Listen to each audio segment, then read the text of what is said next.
आप मुंबई चल करके देखें, मोइनुल मशाइख जिस वक्त चाहे जिस मामले पर चाहे खुल करके बोलते हैं।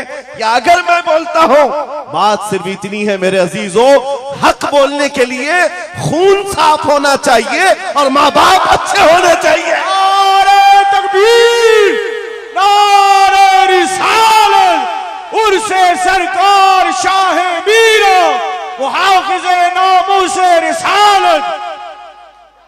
हलाल खून हो और माँ बाप सही नस्ब के हो। हक बोलने में डर किस बात का है, खौफ किस बात का है?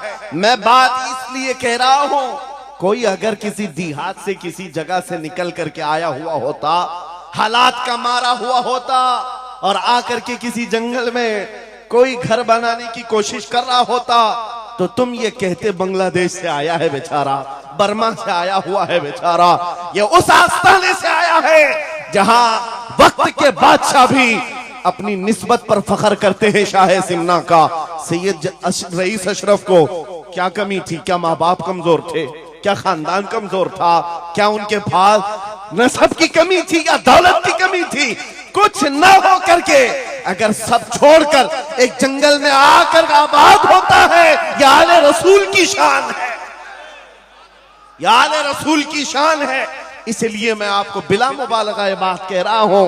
मुझे फख्र है इस बात के लिए क्योंकि मेरे बाप ने बचपन से हमें 3 चीजें सिखाई है जो रसूल पाक की हदीस है। मेरे आका ने फरमाया, अल्लिमू औलादकुम सलासा खिसाल, हुब्ब नबीयिकुम व हुब्ब अहली बैतिही व तिलावतल कुरआन। मेरे आका ने फरमाया, अपने बच्चों को 3 बातें सिखा करके जाना। नंबर 1, अपने नबी की मोहब्बत सिखाओ। नंबर 2, नबी की अहले बैत की मोहब्बत सिखाओ। और नंबर 3, कुरान पाक सिखा कर जाओ। हमें बचपन से हमारे माँ बाप ने ये तालीम दी है, इसीलिए आप इस चीज को महसूस करें। मेरे लिए जो सरमाया आखिरत है, जिसको मैं समझता हूं, यही वो मिंबर है जहां मेरे इधर भी उधर भी वो सादात बैठे होते हैं जो करंट से ज्यादा मुझे पावर दिया करते हैं। आज आपको क्या लगता है मेरे बाजुओं में जो ताकत नजर आती है, एक ही वजह है, मेरे बाप ने अहले बैत के कदमों में बैठना सिखाया है, उनका एहतराम सिखाया है। और मुझे इस बात पर नाज है, हजारों कोशिशें कर ली दुनिया ने मुझे झुकाने की, मुझे झुकने नहीं देता धर्म ज़हरा के बच्चों। नारे तकबीर, नारे तकबीर, नारे रिसालत, नारे हैदरी। अल्लामा मुफ्ती सलमान आसारी, अल्लामा मुफ्ती सलमान आसारी और से सरकार शाहे मीरा, लब्बैक लब्बैक लब्बैक या रसूल अल्लाह, लब्बैक लब्बैक या रसूल अल्लाह, लब्बैक लब्बैक लब्बैक या रसूल अल्लाह। मैं उन चीटरों से कहना चाहता हूं जो अपने जमात में बैठकर गद्दारी करते हो, अगर तुम्हें अहले बैत के चेहरों पर भी निफाक है, इनकी मोहब्बत में तुम्हारे अंदर बुग़्ज़ है, तो फिर अपनी आखिरत का सोचो, अपनी आखिरत का सोचो। किसके पास जाओगे, किसके पास जाओगे? आपको पता है उमर इब्ने खत्ताब व अमीरुल मोमिनीन, जिसके रौब से कैसर और किसरा कांपते थे, हजारों नहीं लाखों का लश्कर एक नाम से थर्राता था, लेकिन वही वक्त का खलीफा अमीरुल मोमिनीन उमर इब्ने खत्ताब जिस वक्त मिंबर पर खड़े होकर मस्जिद नबवी में खिताब कर रहा है, रसूलुल्लाह का बेटा, हम गरीबों का गमगुसार हुसैन आजम तशरीफ लाते हैं। मस्जिद में आकर मिंबर पर देखा और कहा, मेरे बाप के मिंबर से उतर जाओ, अपने बाप के मिंबर पर जाओ। ये किसने कहा? हजरत उमर ने नहीं कहा बच्चा कहां से आ गया। हुजूर के इंतकाल के बाद अहले बैत का सिलसिला खत्म हुआ, फौरन वक्त का खलीफा उतर आता है, अमीरुल मोमिनीन मिंबर से नीचे आ गए, घुटने जमीन पर रखा, घुटने जमीन पर रखा और कहा, शहजादे आपने बिल्कुल सच कहा, यह मिंबर आपके बाप का है, यह आपके नाना का है, मेरे बाप का कोई मिंबर नहीं। उमर के पास जो कुछ है वो आपके नाना का है, जो कुछ भी है वो आपके नाना का है। खाते हैं इनके घराने का, भोंकते हैं इनके घराने पर। ये न मिजाज फारूकी है न ये मिजाज सिद्दीकी है। आपको मैं बताऊं फिर हजरत उमर ने क्या कहा, अगर शहजादे आप इजाजत दे दें तो मैं मिंबर पर चढ़ूं। उनके सामने बोलने की जसारत किसकी थी? लेकिन रसूलुल्लाह की आल हमारे लिए सरमाया आखिरत है। ये नबी पाक की आल की मोहब्बत ईमान की अलामत है। बेटा उमर फारूक रदी अल्लाह ताला अन्हु का है, आम नहीं है, वो भी सहाबी रसूल हैं, सहाबी रसूल हैं। बाहर किसी मामले में तकरार हो गई इमाम हुसैन के साथ, वो हजरत अली के बेटे, ये हजरत उमर के बेटे। आपको ऐसा लगता हो तो सुनो, हजरत उमर तो खिलाफत पर थे, हजरत अली नहीं थे उस वक्त। हो सकता है छोटी उम्र में कुछ बहस हो गई, बहस होने के बाद ये तकरार हुई तो इमाम हुसैन ने अब्दुल्ला बिन उमर, हजरत उमर के बेटे को सिर्फ इतना कहा, तुम मेरे से क्या बहस कर रहे हो? तुम्हारा बाप मेरे नाना का गुलाम है, तुम्हारा बाप मेरे नाना का गुलाम है। हजरत उमर के बेटे को यह बात लगी कि कैसे मुझे ये टॉन्ट, कैसे मुझे ये ताना। दौड़ करके आए हजरत उमर के पास, कहा बाबा आज अली के बेटे हुसैन ने क्या कहा पता? कहा क्या कहा बेटा? कहा हमारी तकरार हो रही थी, इसमें उन्होंने बुला करके मुझसे ये कहा कि तू मुझसे किस बात पर लड़ता है, तेरा बाप तो मेरे नाना का गुलाम है। हजरत उमर ने कहा ऐसा कहा उन्होंने? ऐसा कहा? कहा सच कह रहा हूं बाबा, ऐसा ही कहा। कहा बुला लाओ हुसैन, बुला लाओ। तलब किया गया, इमाम हुसैन को बुलाया। बेटा हजरत उमर का, हो सकता है उस वक्त उनको ये ख्याल हो कि शायद जज्र तौबीक हो जाए, डांट डपट हो जाए।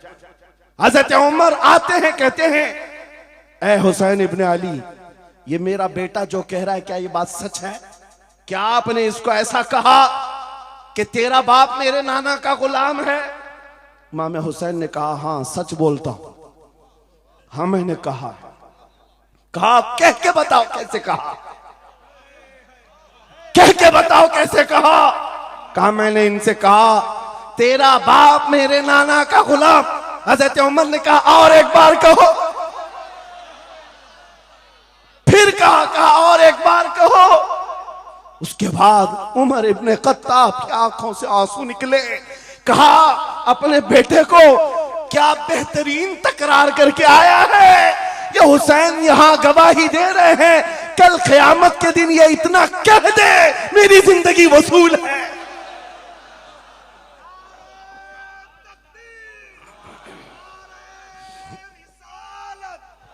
हुब्बे आले मोहम्मद, हुब्बे आले मोहम्मद, नारे तकबीर, नारे रिसालत। सच बता रहा हूं, डॉक्टर साहब यहां आकर के अभी जो लंगर की कैफियत बता रहे थे, और उनके पढ़ने से पहले मैं भी लंगर खा के आया। आपको एक सच्ची बात बता रहा हूं, शाह मीरा के सामने मिंबर पर बैठा हूं, मुझे आखिरी वक्त तक ये ख्याल नहीं हो रहा था कि मैं किस बात पर बात करूं, मैं बयान किस चीज पे करूं। मैंने जो कुछ शुरू किया था शायद ये शाह मीरा ने मुझसे बुलवाया। अब सुनो, जो कुरान पाक की मैंने आयत पढ़ी, रब ने फरमाया वअतसिमू बिहब्लिल्लाहि जमीआ, ऐ लोगों सब के सब अल्लाह की रस्सी को मजबूती से पकड़ो। अल्लाह की रस्सी क्या है? क्या ये आसमान से नीचे लटकती है? कोई रस्सी है जिसको पकड़ना है? मुफस्सिरीन से पूछो, कुरान की तफसीर करने वाले कहते हैं अल्लाह की रस्सी मुहम्मदुर रसूलुल्लाह है और उनकी अहले बैत है। उनके अहले बैत को अल्लाह की रस्सी कहा गया है। सबके सब मिलकर के अगर इस रस्सी को पकड़ ले, मेरे अजीजों, ये इख्तिलाफात, ये इंतशारात, ये जिस कदर आज हमारे दरमियान तफर्रुकात शायद नहीं होते। हमारा मरकज, हमारा मावा, हमारा मलजा एक ही है। इस मिंबर ने आज लोगों को यह सिखाने की कोशिश की है, तुम जिस तरह मशरब और सिलसिलों में बट करके ये समझते हो कि मेरा खित्ता अलग है, इसका खित्ता अलग है। मेरे अजीजों, ये एक पूरा सिलसिला है, 700 साल पुराना सिलसिला, 700 साल पुराना सिलसिला। मगर इस मिंबर पर बैठ करके इश्क मोहब्बत के नारे लगवा रहे हैं। वजह यह नहीं है कि यहां की कोई पब्लिसिटी है, बल्कि यह बताना है इसलिए कि अहले बैत ही ये जानते हैं, जो हमारे नाना की कदर करेगा हम जिंदगी भर उसकी कदर करेंगे। आपको क्या लगता है आला हजरत का नाम, उनके मसलक का नाम रोटी सेकने के लिए लिया जाता है? मेरे अजीजों, आला हजरत का नाम, मसलक आला हजरत का नाम इसलिए लिया जाता है, डाल दी कल्ब में अजमत मुस्तफा सैयदी आला हजरत पे लाखों सलाम। नारे तकबीर, नारे रिसालत, इश्क मोहब्बत, इश्क मोहब्बत, इश्क मोहब्बत, इश्क मोहब्बत, उर्से सरकार शाह मीरा। मुझे मेरे मुर्शिद गिरामी हुजूर ताजुश शरिया रहमतुल्लाह ताला अलैह एक बात कह करके मिस्र भेजे थे। जाने के वक्त कहा था, नाम की कोशिश मत करना, हुजूर का काम करना। और उन्होंने ये शेर पढ़ करके कहा था, आखिरी महफिल थी उस वक्त, मेरी तालिब इल्मी की जमाने की बात कर रहा हूं, ये पढ़ करके बयान किया था। आला हजरत को देखना, उन्होंने ये खुद कहा है, बेनिशानों का निशान मिटता नहीं, मिटते मिटते नाम हो ही जाएगा। आला हजरत उस सिक्के राइजुल वक्त का नाम है जिसने हर दिल पर राज किया, हर खानकाह पर राज किया है। मेरा एक जुमला मैं अक्सर मजमों में कहता हूं, अक्सर तकरीरों में कहता हूं, एक बात समझ करके चलो शाह मीरा के उर्स में आने वालों, मेरा एक फार्मूला सुनना है। अगर इज्जत चाहते हो, वकार चाहते हो, ये जुमला याद करो, उनकी बात करो, हर दिल पे राज करो। बस रसूलुल्लाह की बात करो, हर दिल पे राज करो। आज हमारी जो इज्जत है मेरे अजीजों, ये खानकाह है अशरफिया और यहां खानकाह है शाह मीरा है, जिनके सामने मैं खड़ा हूं। लेकिन आपको मैं बताऊं, मैं अपनी किस्मत पर फख्र करता हूं। यही वक्त होगा, कल की रात में माररा मुतहरा में मौजूद था, वहां सादात किराम के सामने, अजीजा ने गिराम, ये अहले बैत अतहार के इन तमाम मिंबरों का सफर करते करते हमें एक पावर मिलता है, ताकत मिलती है। और आला हजरत का वो मिशन समझ में आता है कि आला हजरत ने रसूलुल्लाह के दरबार की नौकरी की थी। मेरे आका की दरबार की नौकरी का सदका अल्लाह ने उन्हें ऐसे अता किया है। मैंने मिस्र जाकर देखा है, अफ्रीका में देखा है, अमेरिका वगैरह हम गए नहीं, लेकिन जानते हैं जहां कहीं उर्दू बोलने वाला हो, बल्कि मैं तो अरबी दान लोगों को सुनाऊं। मिस्र की सरजमीन पर हर जुमा एक जगह मौलूद शरीफ हुआ करती थी, हम हिंदुस्तानी तलबा वहां जाते थे। मिस्र के रहने वाले उस्ताद हैं, जब महफिल मीलाद खत्म होती कहते हैं हिंदुस्तानी तलबा को, खड़े हो जाओ, वो पढ़ो मुस्तफा जाने रहमत पे लाखों सलाम, वो पढ़ो। हम पढ़ते थे मगन होकर। एक बार मैंने उनसे पूछा था कि हुजूर आपको समझ में आता है ये सलाम? ये तो उर्दू में लिखा हुआ है, उर्दू बोलने वाले ही पूरा नहीं समझ पाते, आप समझते हैं? कहते हैं समझने की जरूरत नहीं, इश्क की बोली हर जमाने में हर जगह एक ही होती है।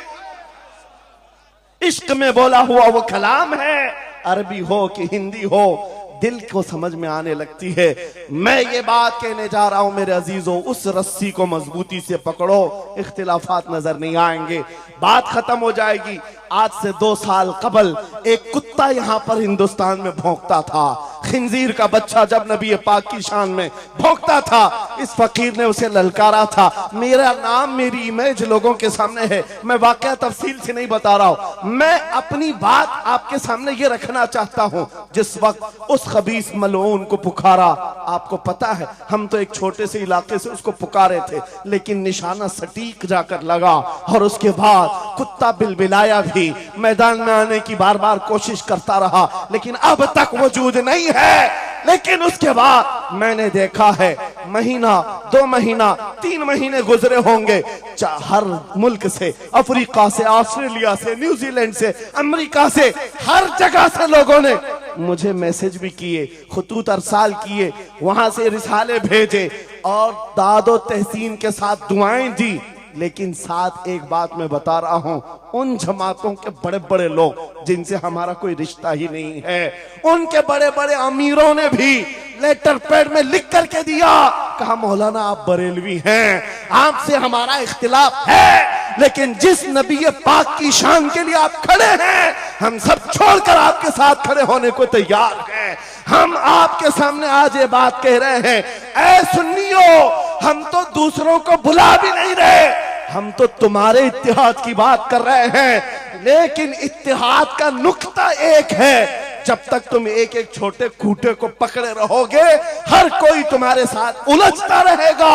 उस अजीम दरख्त को पकड़ लो जिसकी जड़ें तहतुस्सरा में है, जिसकी शाखें औजे सुरैया पर है, और वो मोहम्मदुर रसूलुल्लाह की जात। उस नाम को मजबूती से पकड़ो, जिसको इकबाल ने क्या बेहतरीन अंदाज में बताया, आबरूए मां जनाम मुस्तफास्त, हम सबकी इज्जत आबरू मुस्तफा के नाम से। अगर ये बात पर इत्तिफाक हो जाए, सारी चीजें भूल जाओगे, सारी चीजें भूल जाओगे। मेरे अजीजों, आज मुझे इस बात पर कोई भी आपत्ति नहीं, जरा बराबर भी झिझक नहीं। हो सकता है कुछ लोगों को ऐसा लग रहा हो कि डरे सहमे स्टेज पर आए होंगे, यहां पर बड़े बड़े खानकाह अशरफिया के सादात मौजूद हैं, उनसे हम ये बात खुल करके कहते हैं। मेरे अजीजों, हम डरे सहमे स्टेजों पर जाने वालों में से नहीं हैं। जहां जा रहे हैं खुल करके जाते हैं, और ये बात देख करके जाते हैं, जहां मेरे नबी की अजमत बोली जाएगी वहां हम अपनी गर्दनें झुका कर जाएंगे। यहां पर मिशन आला हजरत को तरवीज दिया जा रहा है। आला हजरत का वही तो मिशन था। क्या मिशन था आला हजरत का, जो आपने अपनी जिंदगी भर दिया है? अपने दिल का है उन्हीं से आराम, सौंपे हैं उन्हीं को सब काम, लो लगी है कि उस दर के गुलाम चारे दर्द रजा करते हैं। आला हज़रत फाजिल बरेलवी का वो मिशन यहां से दिया जा रहा है। मैं यहां से एक मजबूत मैसेज देना चाहता हूं, हमारे सारे सिलसिले या हमारी अजमत के लिए, हमारी जीनत के लिए, लेकिन सारे सिलसिलों की इंतहा मदीना तैयबा है। सारे सिलसिलों की इंतहा मदीना तैयबा है। तुम्हारा पीर जितना भी बड़ा हो, देखने में बहुत बड़ा भी दिखता हो, लंबा चौड़ा जुब्बा पहनता हो, बड़ा अमामा भी पहनता हो, सब कुछ हो, लेकिन अगर नबी का वफादार नहीं तो वो कुत्ते से जलील है। पीर नहीं है, वो कुत्ते से जलील है। और अगर तुम्हारा पीर पैबंद लगे, कपड़े उलझे भाल में है, लेकिन उसके सामने बैठो तो नबी की याद आने लगे, ये सिलसिला हक्का की अलामत है। हुजूर पाक सल्लल्लाहु ताला अलैहि वसल्लम हमारा महवर है, मेयार है। तुम जहां कहीं जाकर के आओ, घूम करके आओ, इस बात पर तुम्हें आज जमा होना चाहिए, इस बात पर जमा होना चाहिए। हुजूर पाक सल्लल्लाहु अलैहि वसल्लम की अज़मत बोलो, हर दिल पर राज करो। आज सदियां बीत गई, एक कलाम सबको याद है। अभी मैं आपको बताऊं, 2 साल पहले किस कुत्ते ने क्या भौंका हुजूर की शान में, लोग भूल गए। हो सकता है, और भूलना भी चाहिए, याद रखने की चीज ही नहीं। आपको तो थोड़ा बहुत याद होगा, दिल्ली से भौंकता था, कोई लखनऊ से भौंकता था, नबी की शान में गुस्ताखी करता था। ये तो तुम्हारे जमाने की बात कह रहा हूं, 2 साल में भूल गए, लेकिन 1400 साल पहले आशिक़ रसूल ने कहा था, वह अहसनु मिन कलम तरक़त्तु आइनी व अजमलु मिन कलम तलिदिन निसाउ खुलिक़्त मुबर्रअम मिन कुल्लि ऐबिन कअन्नका कद खुलिक़्ता कमा तशाउ। हस्सान बिन साबित रसूलुल्लाह के सहाबी हैं, हुजूर को देखकर कहा था आपसे ज्यादा हसीन मेरी आंखों ने देखा नहीं, आपसे ज्यादा खूबसूरत किसी माँ ने जना नहीं। ये कलाम आज भी गूंजता है, हर एक को पता है। पता ये चला नबी की अजमत बोलने वाला हमेशा जिंदा रहता है और भौंकने वाला मौसम के कीड़ों की तरह गायब होता है, खत्म हो जाता है। इसलिए कौन सी जिंदगी चाहिए? देख लो, आपके सामने मिसालें हैं इसलिए मैं जिक्र करता हूं, वरना मैं अपने ये मुकद्दस स्टेज गलीज लोगों के जिक्र से नापाक भी नहीं करना चाहता, किसी के नाम लेकर के, वरना डर की बात नहीं, डर से नहीं। आपको पता है एक राफजी कुत्ता दीन बदल कर निकला था लखनऊ से, धर्म परिवर्तन और मीडिया की सुर्खियां बटोरने के लिए हॉट कुर्सी पर जाकर बैठकर, ये सब प्रोपेगेंडा है। उनको ये लगता था कि खलबली मच जाएगी 30 करोड़ मुसलमानों। अरे बड़ा आदमी दीन छोड़कर चला गया, मुसलमानों से हट करके दूसरे धर्म में चला गया, नाम भी बदल लिया, धर्म भी बदल लिया, सब छूट गया और गया 6 महीने तक धोतियों के नीचे उनका फुजला चाटता रहा। और उसके बाद पता चला कि पुजारियों ने किक मारकर निकाल दिया, खत्म हो गया। 6 महीने के बाद आकर एक गुफे में बैठकर वीडियो बनाने लगा, मुख्यमंत्री जी, प्रधानमंत्री जी, मेरे जान को बचा लो। 6 महीने में ही तुम्हारा ये हशर हो गया। धोबी का कुत्ता, ना घर का ना घाट का। 100 साल पहले आला हजरत ने ये फरमाया था, या रसूल अल्लाह, जो तेरे दर से यार फिरते हैं दर बदर यूं ही खार फिरते हैं। नारे तकबीर, नारे रिसालत, अज़मत मुस्तफा, लब्बैक लब्बैक लब्बैक या रसूल अल्लाह, लब्बैक लब्बैक लब्बैक या रसूल अल्लाह। बस ये दौलत तुम्हारे अंदर आ जाए, जब मिंबरों के करीब हो जाओ, जब कभी मसाजिद या खानकाहों के करीब हो जाओ। औलिया कामिलीन का अदब अपनी जगह पर, वो असल नहीं है, असल वो रसूलुल्लाह की जात। मौलाना रोम फरमाते हैं, मौलाना जलालुद्दीन रूमी औलिया के बारे में कहते हैं कि कुछ लोग ये समझ बैठते हैं कि औलिया हमारे पीरान इज़ाम, मेरे अजीजों ये जरिया है नबी तक पहुंचाने का, और अगर कोई पीर तुमको रसूलुल्लाह तक नहीं पहुंचा रहा है तो फिर वो 2 नंबर वाला है, वो हुजूर की अजमत नहीं बताता, हुजूर तक नहीं ले जाता, वो 2 नंबर का है, झूठा है। मौलाना रोम फरमाते हैं, शीशे पर कभी दिन के वक्त सूरज की रोशनी पड़ती है और शीशे को तुम जिधर घुमाओ सामने भी रोशनी पड़ती। बचपन में हम करते थे, छोटा सा शीशा लेते, सूरज को दिखाते और उस पर रोशनी आती है, जिधर भी करो इधर उधर रोशनी जाती रहती है। मौलाना जलालुद्दीन फरमाते हैं, वो जो जमीन पर इधर उधर रोशनी घूम रही है वो शीशे की रोशनी नहीं है, धोखा मत खाना, ये सूरज की रोशनी है। सूरज की रोशनी शीशे पर पड़ी और ये शीशा जिधर घूमा उधर रोशनी। इसलिए याद रखना, पूरी जमीन पर जितने औलिया कामिलीन हैं ये शीशे के मानंद हैं, इनके दिलों पर जो रोशनी पड़ती है वो मदीना तैयबा गुंबद खजरा से आती है, और ये फिर जिस तरफ जाते हैं उस तरफ रोशनियां होती हैं। लेकिन साथ में तुम्हें ये याद रखना कि ये रोशनियां असल नहीं, इनके कल्ब पर जो रोशनी पड़ रही है वो गुंबद खजरा से आ रही है। बस वो असल चीज को मजबूती से पकड़ो। कुरान यही कहता है, वातसिमू बिहब्लिल्लाहि जमीआ, अल्लाह की रस्सी को मजबूती से पकड़ लो। आबरूए माज़ना में मुस्तफास, उनके जो हम गुलाम थे खल्क के पेशवा रहे, उनसे फिरे जहां फिरा फिराई कमी वखार में। सबब कुछ और है जिसे तू खुद समझता है, जवाल बंदे मोमिन का बेजरी से नहीं। इकबाल ने कितने अच्छे अंदाज में ये मैसेज दिया था। आपको एक बात मैं बताऊं, पेट में दर्द हो रहा है और आपको पता है किसी को भी, अल्लाह ना करे, कैंसर है, लेकिन फिर भी वो छुपाते हुए ये कह रहा नहीं गैस हुआ है, हाँ एसिडिटी हुई है, चूरन खाए घूम रहा है। अरे बड़ी बीमारी है, तुझे पता है अगर तो खुल करके इलाज कर ले। इकबाल कहते सबब कुछ और है जिसे तू खुद समझता।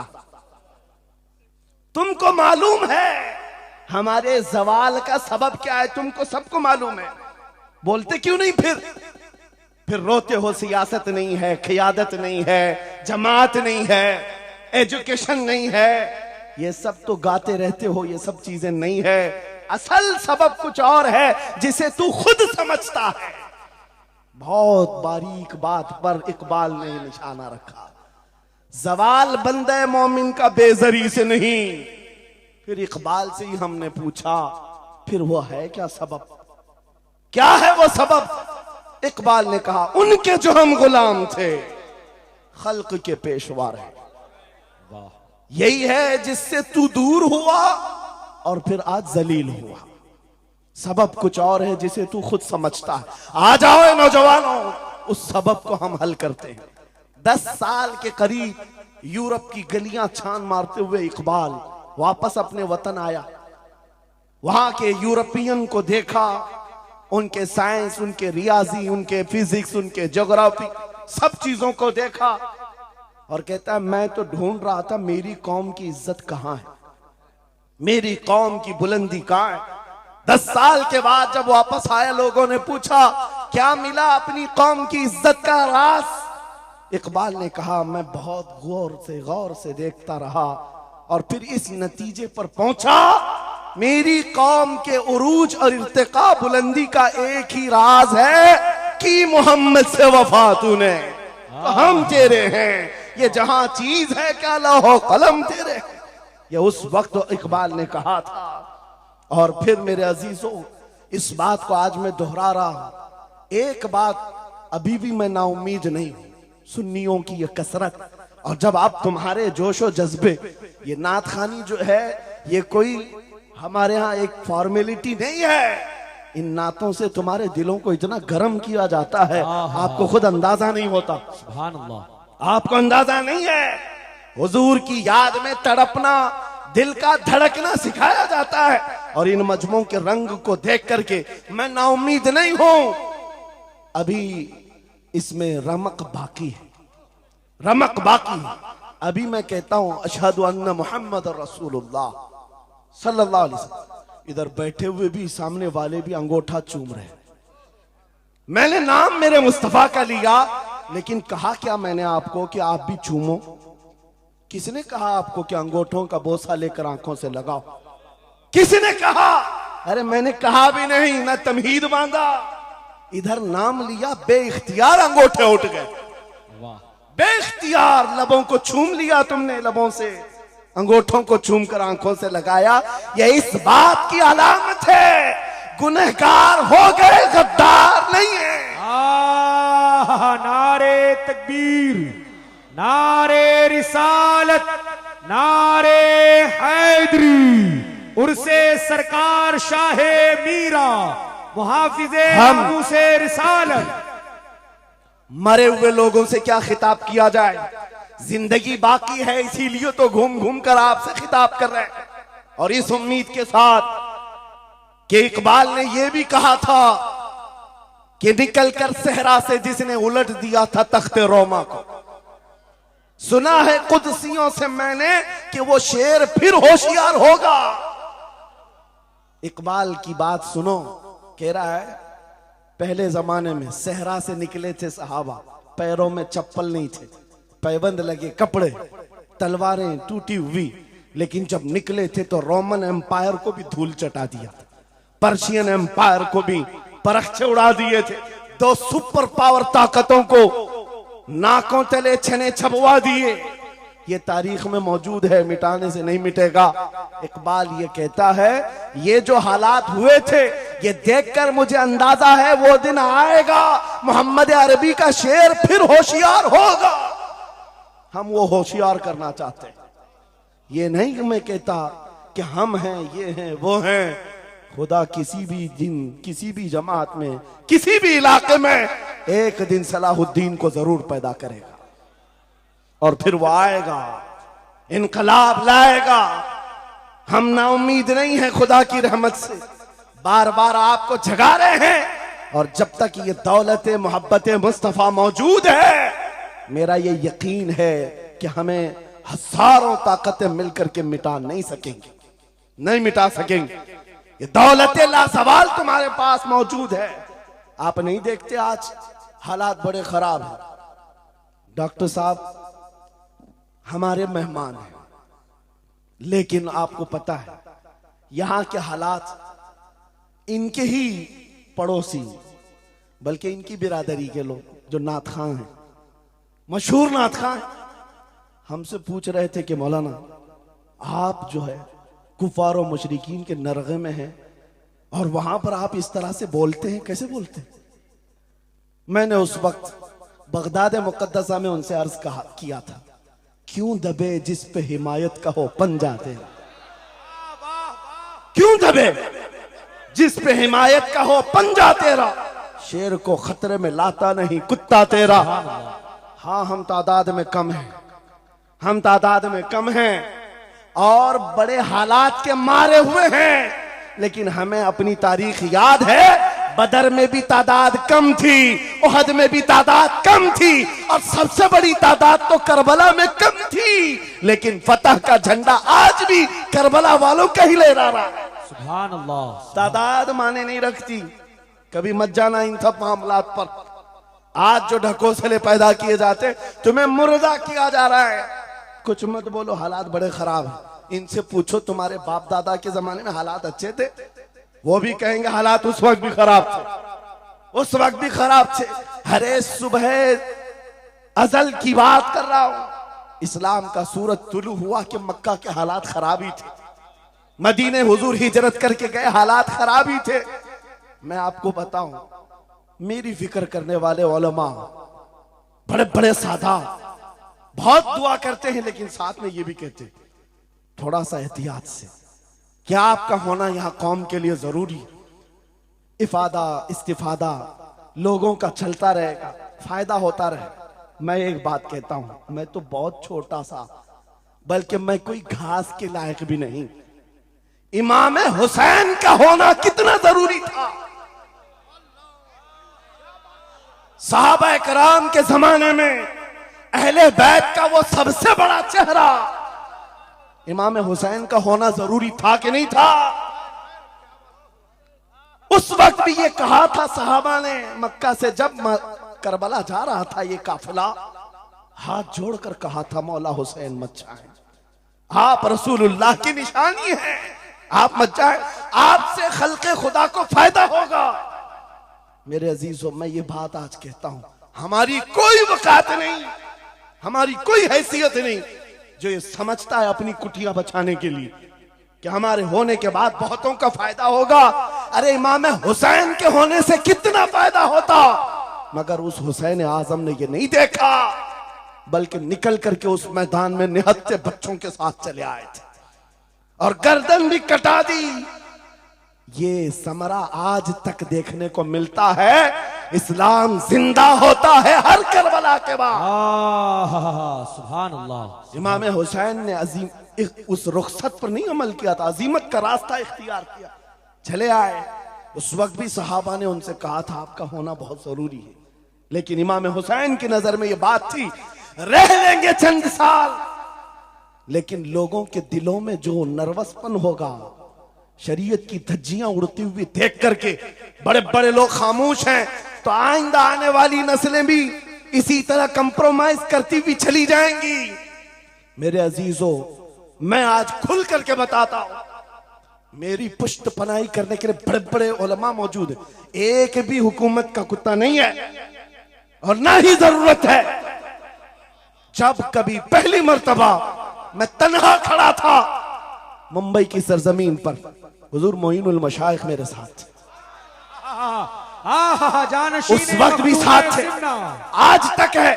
और ये भी बात बताऊं, आपका मैं मुफ्ती होऊंगा लेकिन इनका बाबू, ये हमेशा एक ही बात, ये सारी चीजें मेरे साथ हैं, लेकिन फिर भी मैं खुल करके आपके साथ ये कहता हूं, बच्चे मेरे भी, बीवी, खानदान मेरा भी है। लेकिन एक चीज सताती है आज भी कि अगर आज आप सबकी बातें सुनकर के हम भी कहें थोड़ा जी लेंगे, हम भी 10 साल 12 साल 14 साल जो जिंदगी मिल जाए जी लेंगे, क्योंकि इनको ना बोलेंगे तो छोड़ देंगे, आसानी से रहने देंगे। लेकिन एक नुकसान हम देख रहे हैं, कल को आने वाली नस्लें पूछेंगी, कल को आने वाली नस्लें पूछेंगी, जब नबी की शान में कुत्ते भौंकते थे हमारे बाप दादा रोटियां सेका करते थे, उनके दिलों में कौन सा ईमान होगा, उनके दिलों में कैसी बुज़दिली आ जाएगी।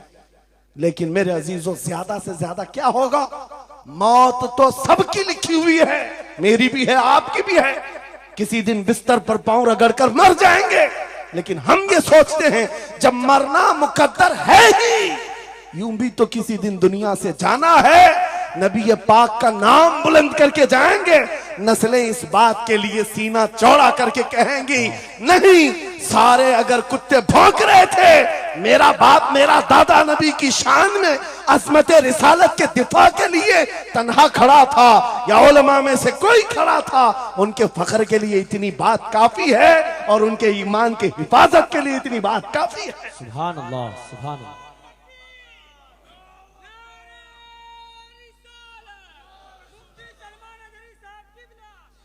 इस अज़मत रिसालत के लिए आपको क्या समझ में आता है, बहुत दिन हो गए हमारे आराम के, बहुत दिन हो गए सुकून के, नबी के नाम पर हमने रोटियां बहुत खाई, हुजूर की इज्जत पर क्या क्या नहीं मिला हमको।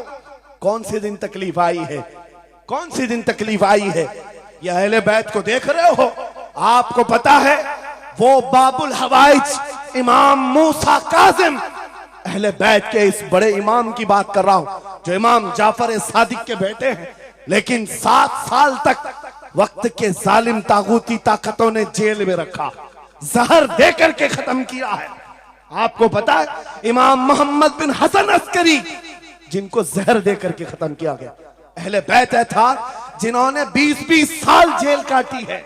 रसूलुल्लाह के शहजादे थे वो, रसूलुल्लाह की आल थे, आज तो लाखों में है, उस वक्त तो नबी के शहजादे चुनिंदा थे, पूरी दुनिया के वो मरकज थे, लेकिन जेलों में 20-20 साल गुजारे, किसी को 10 साल, किसी को 12 साल, किसी को 20 साल।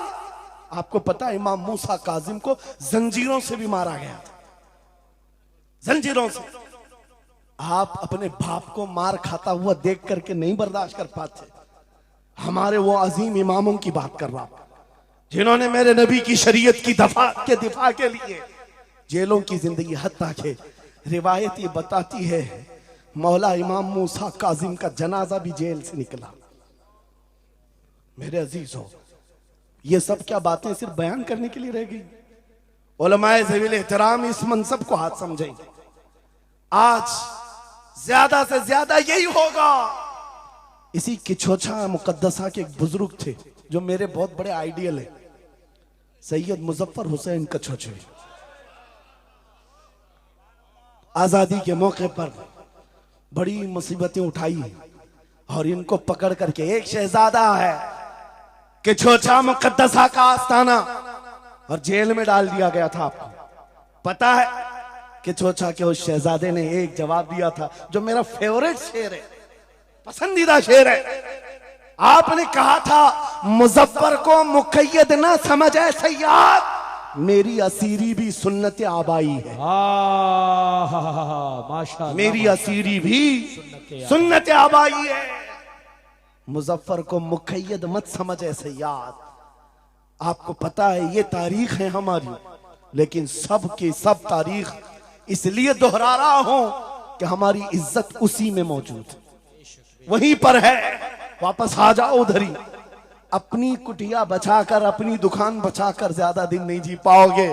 हुजूर के नाम का दिफा करो, सुबह कयामत तक मौला नाम जिंदा रखेगा। सुभान अल्लाह। हाँ, अपनी हिफाजत के लिए बहुत सारे लोग हैं, अपनी अपनी फिक्र करने वाले। नबी की इज्जत और नामूस पर पहरा देने वालों की तारीख मिटाई नहीं जाती। हजारों मिटाने की कोशिश भी कर लो, वो मिटते नहीं है। आज आपको पता है पैरों से माजूर खादिम हुसैन को कौन नहीं जानता। लोगों को डर भी लगता है उनका नाम लेने में। कि गरजता था बंदा और खुद व्हील चेयर पर बैठता, लेकिन लाखों को खड़ा होना सिखा दिया। किस बात पर? क्या अपने बाप के कसीदे पढ़ता था? क्या अपने खानदान के कसीदे गुनगुनाता था? एक ही बात, रसूलुल्लाह की अजमत पर बात, हुजूर की इज्जत पर बात करो तो फिर पता चलता है 8 साल के बच्चे से लेकर 80 साल के बूढ़े के दिल में भी अल्लाह खुद मोहब्बत डालता है। वाह सुभान अल्लाह, खुद मोहब्बत डालता है। सब चीजें मौजूद हैं उसी जात पर। एक बात मैं अब आपके सामने कहता हूं, गुफ्तगू समेटता हूं। आला हजरत का मसलक देखो, मिशन देखो, और आपको उसी बात पर मैं लाकर जमा कर दूंगा। और सुन्नियों का मजमा मुझे पता है, आधा शेर में पढ़ूंगा, आधा ये खुद ही कंप्लीट करेंगे। और गारंटी के साथ कहता हूं, मुझे पता नहीं यहाँ के मजमे के बारे में, लेकिन इतनी गारंटी जरूर है आप कंप्लीट करेंगे। क्यों? हमें पता है मिजाज इश्क रसूल का, हमें पता है मोहब्बत मुस्तफा का। सुनो, मैं कहता हूं, वो जो न थे तो, वो जो न हो तो, ये गारंटी है हमारी, ये गारंटी है। आधा जुमला भी कह दो सुन्नी के बाद, वो जो ना हो तो, ये कंप्लीट खुद करेंगे। क्यों? ये अकीदा भी है, ये ईमान भी है, ये हमारी जान भी है। वो जो ना हो तो।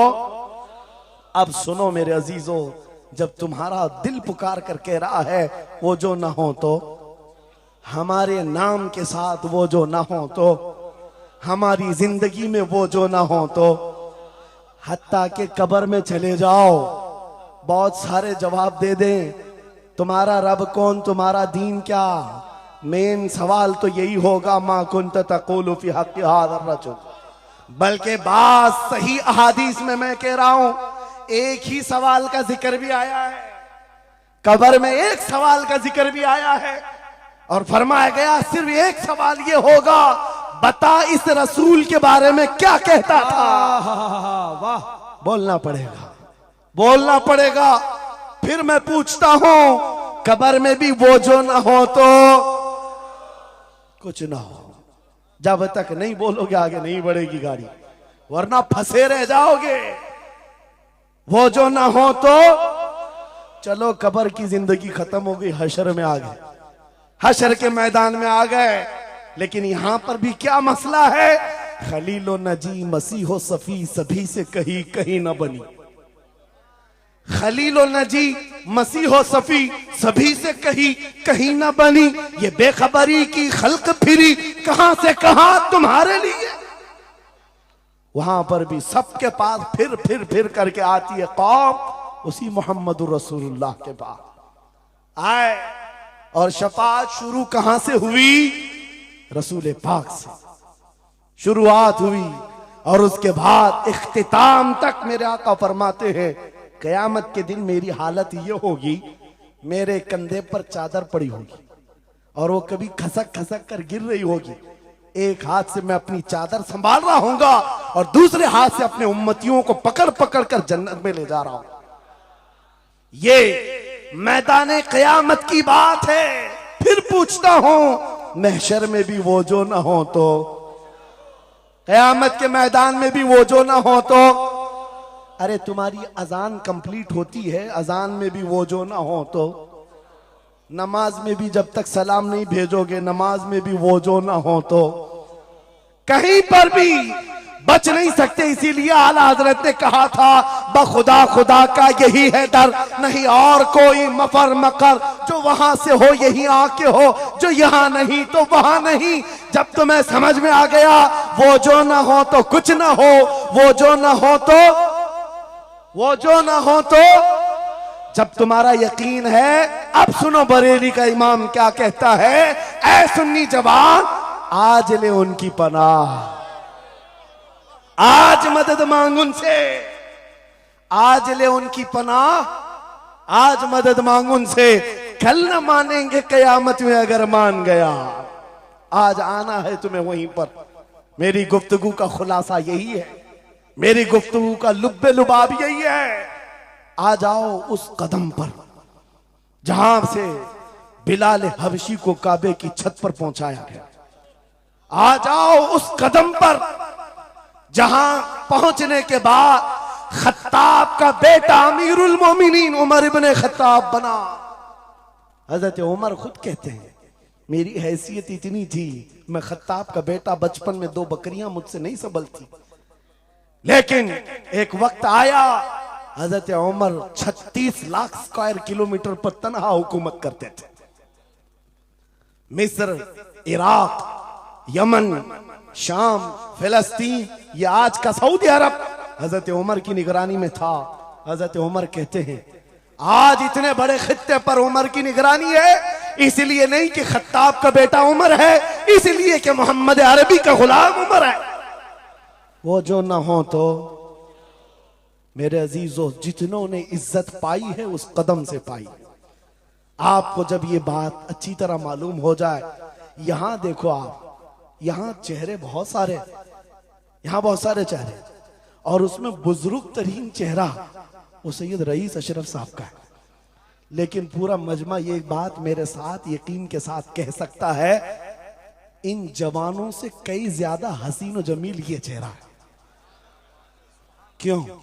अरे तुम्हारे बॉलीवुड और हॉलीवुड में थोड़ा बुढ़ापा आए तो उसे निकाल दिया जाए, फिर उसकी नहीं चलती। वहां सिर्फ रंग और गाजे का काम है, वहां सिर्फ और सिर्फ पाउडर लाली मेकअप का काम है। जब तक जवान थे हजारों फैन थे, लेकिन जवानी खत्म हो गई तो बेचारे उनकी जिंदगी के लाले पड़ गए। और सियासत में भी यही हाल है, 40-40 साल नौकरी किया पार्टियों की, बाद में फिर वो मंडली में बिठा दिया गया, अब आप बैठो दूसरे जवान आएंगे, उनकी भी जिंदगियां खत्म। लेकिन एक बात है, नबी पाक का जो गुलाम होता है वो 80 साल का भी हो जाए उसके अंदर न पुरानापन आता है न बुढ़ापा आता है। सुभान अल्लाह। इज्जत वैसी ही बरकरार है, खूबसूरती वैसी ही है, 80 साल का हो कि 90 साल का हो। अरे 75 साल की उम्र में हमने हुजूर ताजुल शरिया को देखा है, और जिन आंखों ने उन्हें देखा होगा वह इस बात की गवाही देते हैं, 1 लाख खूबसूरत जवानों को एक तरफ रखो और एक तरफ ताजुल शरिया को, और देखने वाले की निगाहों को टटोल कर देखना, वो 1 लाख की तरफ नहीं, इस 75 साला उस अजीम हुस्न को देखने में मां होगा जो हुस्न पाउडर और लाली का नहीं है, इश्क मुस्तफा से मिला हुआ। इज्जत रसूलुल्लाह के कदमों से, उनकी वाबस्तगी से है, तो फिर छोड़कर ये दर बदर क्यों ठोकर खाते? कहां ये बॉलीवुड और हॉलीवुड के चक्कर में पड़ गए? कहां तुम टिकटॉक पर मुजरे करने लग गए? कहां तुम गाने में अपनी जिंदगियां बर्बाद करके अपने दिल में निफाक पैदा करने लग गए? अरे ताश के पत्ते, जुए के अड्डे, शराब की बोतलें, ये तुम्हारी शान नहीं, ये तुम्हारे लिए ज़ेब नहीं देखता। और एक बात याद रखो, तुम जिन इलाकों में रहते हो बहुत सारे दूसरों को देखते हो, वो नाच रहे हैं तो हमको भी नाचना चाहिए, वो ऐसा कर रहे हैं तो हमको भी ऐसा करना चाहिए। शेरों को, कुत्तों को कभी देखना नहीं चाहिए। जो शेर है वो अपनी बिरादरी को देखता रहे, कुत्ते को देखता रहेगा तो फिर अपना शेरपन भी भूल जाएगा। इसलिए याद रखो, तुम खैरे उम्मत हो, तुम्हारा लक़ब कुरान में आया है। तुम नचनियों को मत देखो, शराबियों को मत देखो, जुआरियों को मत देखो, वो गाने पे कैसे थिरकते हैं, वो कैसे नाचते हैं, ये तुम्हारा मतलब नहीं है। तुमको अगर देखना है, खालिद बिन वलीद को देखो, सलाहुद्दीन अय्यूबी को देखो, शिहाबुद्दीन गौरी को देखो, औरंगजेब को बार बार देखो, बार बार देखो। इसलिए कि उन अजीम हस्तियों को देखने वाला ये समझ में आ जाएगा उसे, ये सारी इज्जतें जो है उन नौजवानों ने जो हासिल की, वो सलाहुद्दीन अय्यूबी हो कि खालिद इब्ने वलीद हो कि शिहाबुद्दीन गौरी हो कि औरंगजेब हो कि शहीद टीपू सुल्तान हो, ये सब की इज्जतें मुस्तफा के नाम से, हुजूर के नाम से हैं। आपको पता है खालिद बिन वलीद 125 जंगें लड़े, 125 में से एक भी शिकस्त नहीं खाई अपनी जिंदगी में। उनकी तलवार का वजन 35 किलो का है और ढाल का वजन 40 किलो का है, और उनके पूरे जिस्म में एक बालिश्त जगह भी बाकी नहीं जहां जख्म न लगाओ। जंगे मौता में एक ही जंग में 9 तलवारें टूटी, पीछे कदम कभी नहीं हटा। एक जंग में ऐसा हुआ था कि 2 काफिर सर पर आ गए थे और अमामा गिर गया था। गर्दन पर तलवार थी, कट जाती, तलवार की तरफ नहीं देखा, अमामा उठाने के लिए चल पड़े, उठा लिया, फिर सर पर रखा, उन काफिरों की तलवारें नीचे रह गई। हैरत में पूछा कि ये शहसवार है इस्लाम का, सिपह सालार है, और ऐसी बड़ी गलती छोटा सिपाही भी नहीं कर सकता। जब तलवार गर्दन पर हो तो ये टोपी और अमामा उठाएगा। सामने के पहलवानों ने पूछा, ऐसी बड़ी गलती हमने छोटे फौजी से भी नहीं देखा, तुम तो सिपह सालार हो, ऐसी गलती कैसे कर सकते हो? खालिद बिन वलीद का जवाब, यही मेरा मकसद है। फरमाया, तुम क्या समझते हो खालिद बिन वलीद अपने बाजुओं की ताकत से लड़ता है? हरगिज नहीं। इस अमामे में मेरे रसूल पाक के 3 मुंह मुबारक हैं। माशाअल्लाह। मेरा यकीन है जब तक ये सर पर होते हैं मुझे ताकत देते हैं। नारे तकबीर, नारे रिसालत, अजमते सहाबा। अजीजान गिरामी वकार, बस आ जाओ इस नुक्ते पर। जिंदगी पूरी टटोल कर देखना, हर बड़े किरदार की तुम्हें एक ही उन्सुर नजर आएगा, जिसने नबी पाक पर जितना अपनी फिदाइयत का इजहार किया, मौला ने उसको उतना ही बुलंद किया, उतना बुलंद किया। अरे बीमारी के आलम में लकवा, फालिज, ये बहुत अजीब खतरनाक बीमारी, हाथ भी नहीं उठता, पैर भी नहीं उठता, इलाज भी नहीं होता। लेकिन ऐसी बीमारी में भी अस्कंदरिया की सरजमीन से शरफुद्दीन बूसीरी ने पुकारा था, मुहम्मदुन सय्यिदुल कौनैन व थक़लैन वल फरीक़ैन मिन अरब व मिन अजमी, मौलाया सल्लि व सल्लिम दाइमन अबदा अला हबीबिका खैरिल खल्क़ि कुल्लिहिम। 170 अशार लिखकर अपने नबी की बारगाह में अपनी मोहब्बत का इजहार किया था। जानते हो, नबी आए भी और अपना हाथ फेर करके लकवा और फालिज से सही भी किया और चादर भी इनायत किया। लेकिन जिस वजह से मैं ये बात कर रहा हूं, आज पूरी दुनिया में घुमाओ, अफ्रीकी हो कि अमरीकी हो कि हिंदी हो कि पाकिस्तानी हो, लेकिन एक कसीदा सबको याद है, मौलाया सल्ली व सल्लिम दाइमन अबदा अला हबीबिका खैरिल खल्क़ि कुल्लिहिम। मैंने बहुत तहकीक करके देखा, शरफुद्दीन बूसीरी का ये कसीदा अक्सर को समझ में नहीं आता, लेकिन गुनगुनाता हर कोई है, पढ़ता हर कोई है। पता ये चला कमाल बूसीरी का नहीं है, जो नबी की अजमत बोलता है मौला उसे सलामत रखता है, सुभान अल्लाह, जिंदा रखता है। आला हजरत जिंदगी भर मेरे नबी का नाम लेते रहे, आज मजमू में उनका नारा है।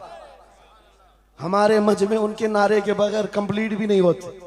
हम में से कौन देखा हुआ है आला हजरत? कोई नहीं देखा हुआ है, लेकिन हुजूर के इश्क की बुनियाद पर हर जगह यह चर्चा है।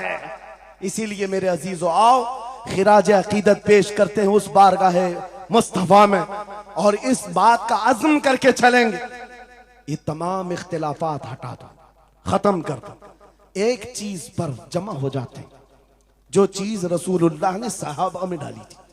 हजरत बिलाल हबशी को सुना, जानते हैं ना? हबशी थे, काले थे, चौड़े होंठ वाले, चौड़ी नाक वाले जो हबशी होते हैं उनको हबशी कहा जाता है। हजरत बिलाल हबशी थे और एक साहबी हजरत अबू जर, इन दोनों के दरमियान झगड़ा हो गया, छोटा सा झगड़ा। झगड़े के दरमियान हजरत अबू जर ने सिर्फ इतना कहा, या उम्मत सौदा, या इब्न उम्मत सौदा, ऐ काली मां के बेटे। हजरत बिलाल को इतना कहा, काली मां के बेटे। हजरत बिलाल को यह बात लग गई और दिल में ये बात रखा और हुजूर की बारगाह में आकर कहा, या रसूल अल्लाह, दिल दुखता है। कहा क्यों? अबू जर ने आज कहा, ऐ काली मां के बेटे। हुजूर जलाल में आए, मस्जिद में आए, मिंबर पर आए, कहा बुलाओ अबू जर। आए और हुजूर पाक सल्लल्लाहु अलैहि वसल्लम ने डायरेक्ट जो फरमाए, हदीस के अल्फाज हैं, अफीकल जाहिलिया, क्या अभी भी तुम्हारे अंदर जमाने जहालत की बुराइयां हैं? 3 बार कहा और उसके बाद हुजूर गजबनाक होकर जैसे ही अंदर गए, हजरत अबू जर तड़पने लग गए, बेकरारी, दौड़ करके आए, हजरत बिलाल का हाथ पकड़ा। कहां है बिलाल? हजरत बिलाल मिल गए तो हाथ पकड़ करके ले आए। मैं किस लिए कह रहा हूं, कान खोल के सुन। छोटी छोटी बातों पर मशाइख से उलझ जाते हो, बड़े बड़ों को आज बदतमीजी के साथ बात करते हो। साहबा में हुजूर ने जो मोहब्बत डाली थी किस बुनियाद पर? हजरत बिलाल का हाथ पकड़कर हजरत अबू जर ले आए मस्जिद में। कहा, हो बिलाल, गलती हो गई, मैंने तुमको इब्न उम्मे सौदा कहा, काली मां का बेटा कहा। हजरत बिलाल कहते वो बात हो गई, खत्म हो गई। कहा नहीं, खत्म नहीं हुई, मेरे नबी नाराज हैं, आका नाराज हैं। फिर क्या किया? हजरत बिलाल ने कहा मैंने माफ कर दी। हजरत अबू जर कहते हैं ऐसे नहीं, ऐसे नहीं। हजरत अबू जर नीचे जमीन पर सो गए। कहा बिलाल, तुम अपना ये काला पांव, इसका तलवा मेरे चेहरे पर रगड़ो, चेहरे पर रगड़ो, ताकि मुझे एहसास हो कि मैंने किससे उलझा है, किससे उलझा है। अपने आप को नीचे लिटा दिया। कहा बिलाल, अपना पांव मेरे चेहरे पर रखो। एहसास जब हो जाए नबी के गुलामों, हजरत बिलाल कंधे पकड़कर उठाते हैं। कहा अबू जर क्या कर रहे हो? मेरा पांव तुम्हारे चेहरे पर? अल्लाह कभी ना करे। आओ सीने से सीना मिलाओ, मैं जिसका गुलाम हूं उसके तुम भी गुलाम हो। सुभान अल्लाह। यह उनकी इज्जतें थी। एक ही महवर था वो नबी पाक की इज्जत, एक ही मरकज था। काश वो चीज अगर आज आ जाए, ये सब भूल जाएंगे इख्तिलाफात। असल बात ये, जिहालत इतनी भरी हुई है, ये छोटे छोटे तबकों में बट करके पता नहीं किसको किसको कोसते रह जाते हैं। अरे जिसको बोलना हो उसको बोलने से पहले इतना तो सोचो, नबी की बात करता है, हुजूर का गुलाम है, आशिक रसूल है। लेकिन एक बात, तुम खराबियां छोटी सी भी पा लेते हो तो चर्चा करते हो, इतना चर्चा करते हो। क्या ये फरिश्ते हैं? हर एक से गलतियां हैं, हर एक की गलतियां हैं। जितना चर्चा एक गलती को लेकर करते हो, कसम खुदा की बताओ, अपने दिल पर हाथ रखकर उसकी एक अच्छाई मिले तो क्या इतना चर्चा करते हो? क्यों नहीं करते? इसका मतलब है दिल बीमार है तुम्हारा, जाती हसद है, जिसको लेकर किसी को टॉन्ट करते हो, किसी को तानाजनी करते हो। सोशल मीडिया इस पर भरा पड़ा हुआ है, नए नए मुफत्तिन इस तरह के मुनाजिर आए हुए हैं। फितना अंगेज लोग, वो अपने दिलों का इलाज करें, वरना मुनाफिकत आ जाएगी, मुनाफिकों में शुमार होगा। अरे तुम्हारी एनर्जी गुस्ताखाने रसूल के लिए रखो, आशिकाने रसूल के लिए नहीं। जितनी ताकत लगाना है उन कुत्तों के खिलाफ लगाओ जो नबी पर भौंकते हैं और जो जिंदगी भर नबी की अजमत की नौकरी करते हैं। तुम्हारी जुबानें उनके लिए खुलती हैं। कैसा आलमिया है, कैसा आलमिया है। जिंदगी भर नबी की नात पढ़ने वाले को एक कूड़ा करकट जमा करने वाला सब्जी बेचने वाले के सामने खड़े होकर अपना ईमान साबित करना पड़ रहा है। बड़े बड़े मशाइख को आज सर्टिफिकेट दिखाना पड़ रहा है, मैं भी मोमिन हूं, मैं भी मोमिन हूं। और किसके सामने? गली कूचों पर, नुक्कड़ पर बैठ करके मुनाजरे करने वालों पर, जिनके ईमान का कोई ठिकाना नहीं। लेकिन मैं आपको कहता हूं, इन गद्दारों से अपने आप को बचाओ। नबी की आजमत जिसके पास देखो, सारे इख्तिलाफात भूल जाओ, उसकी इज्जत करो, उसकी इज्जत करो। इसलिए कि कल क़यामत के दिन तुम्हें जब खड़ा होना है शफाअत के लिए, तुम भी उसी नबी को पुकारोगे, वो भी उसी नबी को पुकारे। लेकिन एक बात सुन करके जाओ, मेरे आका ने फरमाया मेरा उम्मती, ये नहीं कहा मेरी अहले बैत, अहले बैत का मकाम बहुत बुलंद है।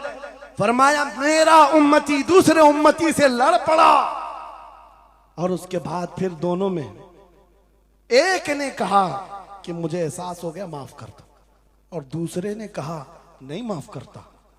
हुजूर फरमाते हैं कल क़यामत के दिन वो मेरी शफाअत के करीब ना आए, वो मेरी शफाअत के करीब ना आए। नबी को कितना एहसास है तुम्हें जोड़ कर रखने का, तुम्हारे इत्तिहाद का।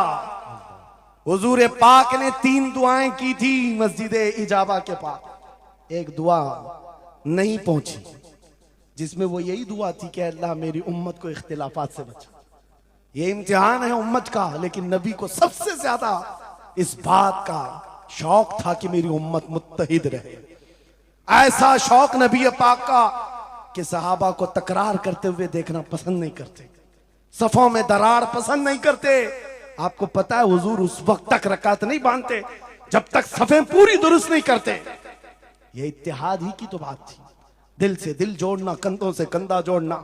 और आज हमारा हाल ये हो गया, इत्तेहाद की बात करो तो हम सुलह कुल्ली हो गए। मैं तो अहले सुन्नत व जमात आशिकाने मुस्तफा की बात कर रहा हूं। अरे छोड़ो उन खबीसों को, अपना इत्तेहाद तो कर लो, बहुत उम्दा, अपना इत्तेहाद कर लो।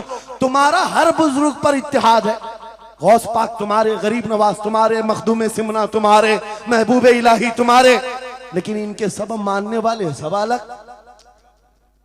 क्यों?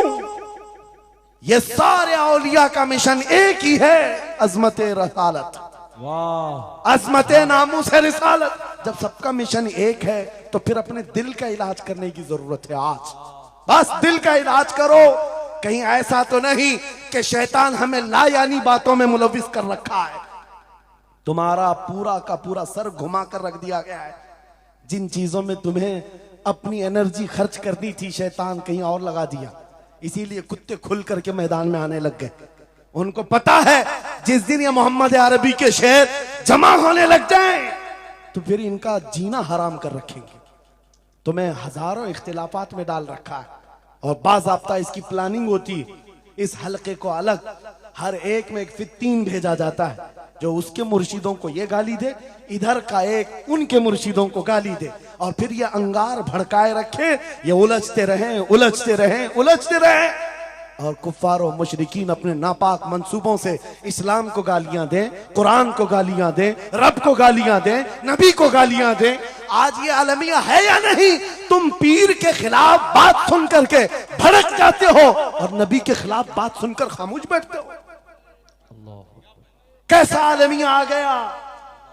अगर तुम इस तरह की टुकड़ियों में घेर दिए गए, महसूर हो गए, तो समझ लो कि बर्बादी बहुत करीब है, बहुत करीब है। बगदाद में ये हो चुका है, गरनाता में ये हो चुका है। उलमा को लड़ाया गया था, अलग अलग जमातें बनाई गई थी, बाज़ाब्ता उसमें शिया सुन्नी अलग अलग तबकात बनाए गए। क्योंकि एक बुजुर्ग ने कहा था अपने बेटे को, लकड़ियों का एक गट्ठा दिया बंधा हुआ, बेटे से कहा बेटा इसको खोलना नहीं, तोड़ देना। तोड़ने की कोशिश किया, उसका घुटना फूट गया। उसके बाद वो आया कई घंटों के बाद, कहा बाबा टूटता नहीं। कहा खोल दे रस्सी। रस्सी खोला, गट्ठा था लकड़ियों का। कहा अब तोड़। एक एक को तोड़ा, आधे घंटे में टूट गए। बुजुर्ग ने कहा बेटा मैं ये उम्मत मुस्तफा की मिसाल देना चाहता, अगर ये रस्सी में मजबूत बंधे हो, बड़ी सी बड़ी ताकत इनको तोड़ने आए अपना खुद बर्बाद कर जाएगी। लेकिन अगर तुम खुल गए तो चंद दिनों में कस्तों में सफाया होगा। मुत्तहिद रहोगे तो कहलाओगे मोमिन व गाजी, मुंतशिर होगे तो कस्तों में सफाया होगा। मेरा मैसेज यही है, वातसिमू बिहब्लिल्लाहि जमीआ, अल्लाह की रस्सी को मजबूती से थाम लो। और अल्लाह की रस्सी एक ही है। कितनी अजीब बात है, वो दूसरों के लिए फर्क करना मुश्किल हो जाता है। उनका हवाओं का खुदा अलग है, पानी का अलग है, मट्टी का अलग है, मरने का अलग है, पैदा होने का अलग है। अरे तुम्हारा सब मिलाकर एक ही है, एक ही है। एक खुदा है जिसके सामने तुम्हें झुकना है। और फिर नबी पाक जो सारे नबियों का सरदार, एक रसूल की मोहब्बत तुम्हारे दिल में बिठाने के लिए कही, एक रसूल की मोहब्बत। अगर इस पर हम कामिल हो गए, मेरे अजीजों, कुरान कहता ला तहीनु वला तहज़नु अंतुमुल आलौन व अंतुमुल आलौन, तुम सबसे बुलंद होगे अगर नबी के गुलाम हो जाओ, अगर नबी के गुलाम हो जाओ। सब मेरी बातों का खुलासा एक ही है। आओ बारगाह मुस्तफा में यह अहद करते हैं और अपनी जिंदगी का मकसद समझ करके आखिर में इस बात पर खत्म करता हूं। यह सूफिया का एक मसलक है, मैं इजाजत लेकर कह रहा हूं। दो एक सूफिया के मसलक में मुराकबा होता है। मुराकबा, मुहासबा, मुकाशफा अलग अलग चीजें हैं। वो मंजिलें तय कराते हैं।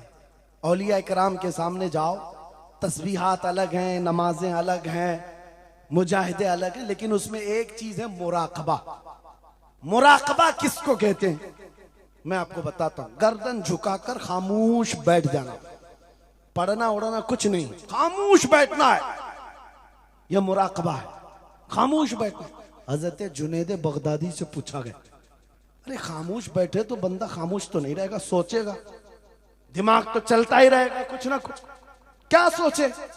कुछ तो सोचें आती है। खामोश बैठता है बंदा तो सोचता है। हजरत जुनैद बगदादी ने कहा, हाँ मुराकबा मतलब है पढ़ना तो नहीं है, सोचना तो है। कहा क्या सोचना है? कहा बस एक ही बात बार बार सोचना, मैं क्यों पैदा किया गया, मैं क्यों बनाया गया, क्यों पैदा किया गया, बस इतना ही सोचना है। इस मुराकबे पर हर वली अमल करता रहा। और बताऊं मैं आपको, जब किसी का मुराकबा मुकम्मल हो जाए, तुम भी करके देखना, आज के बाद जाओ बैठ करके 1 घंटा ना सही, आधा घंटा नहीं, 10 मिनट आंखें बंद करके सोचो, मुझे क्यों बनाया गया, मुझे क्यों पैदा किया गया, इस जगह क्यों रखा गया।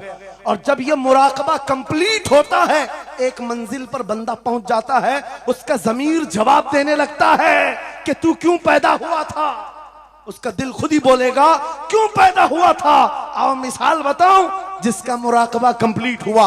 एक मिसाल में मुर्शिद गिरामी हुजूर ताजुश शरिया की बात करता हूं। जब उनका मुराकबा मुकम्मल हुआ होगा, तब दिल जवाब दिया है, जिंदगी ये नहीं किसी की किसी के लिए, जिंदगी है नबी की नबी के लिए। अरे ना समझ मरते हैं जिंदगी के लिए, जीना मरना है सब कुछ नबी के लिए। सुभान अल्लाह।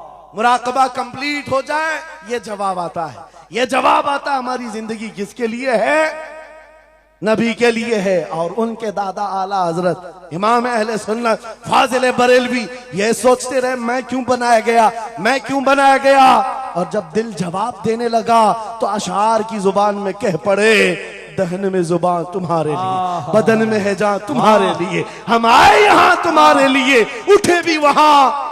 और सिर्फ हम ही नहीं हैं रसूल के लिए, जमीन और जमा तुम्हारे लिए, मकीन और मखा तुम्हारे लिए, चुनी नो चुना और बने दो जहां। जब सब नबी के लिए है तो आ जाओ, अर्ज करते हैं उस दरबार में, मैं मुजरिम हूं आका मुझे साथ ले लो, कि रास्ते में है जा बजा थाने वाले, चमक तुझसे पाते हैं सब पाने वाले। मेरा दिल भी चमका दे, मेरा दिल भी चमका दे, मेरा दिल भी चमका दे, बरसता नहीं देख कर अब्र रहमत, हम बदों पर भी बरसा दे बरसाने वाले।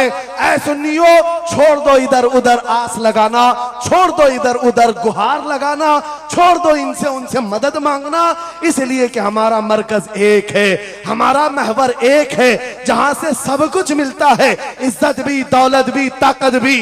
अरे ये चीज है क्या दुनिया, लौह कलम तेरे हैं, अगर नबी का हो जाए आ जाओ। मैं खत्म कर रहा हूं इस बात पर, इस अकीदे के साथ, कौन देता है देने को, मुंह चाहिए देने वाला है सच्चा, हमारा नबी। लब्बैक या रसूल अल्लाह, लब्बैक या रसूल अल्लाह।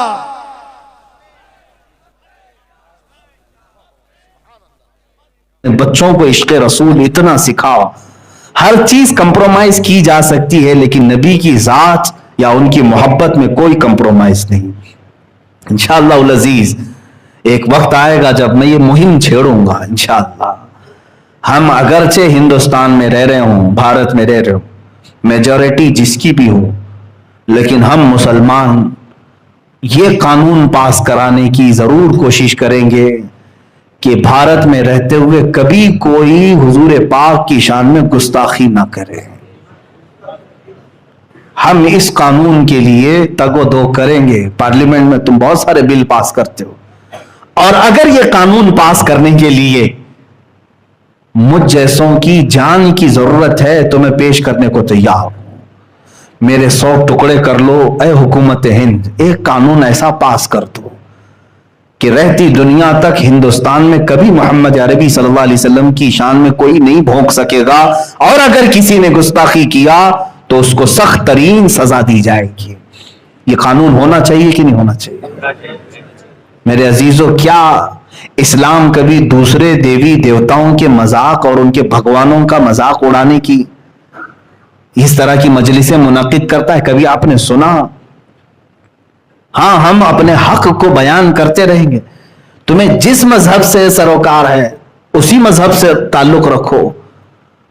हमने इन तमाम चीजों को कभी इंटरटेन नहीं किया दूसरे मजहब। मुझे बताओ, बदले में हुजूर की जात पर जब जब हमला हुआ, हुजूर की जात पर जब जब हमला हुआ, मुझे बताओ क्या कभी बदले में हमने ईसाइयों के नबी ईसा अलैहिस्सलाम की किरदार कुशी की? कभी तौहीन किया ईसा अलैहिस्सलाम?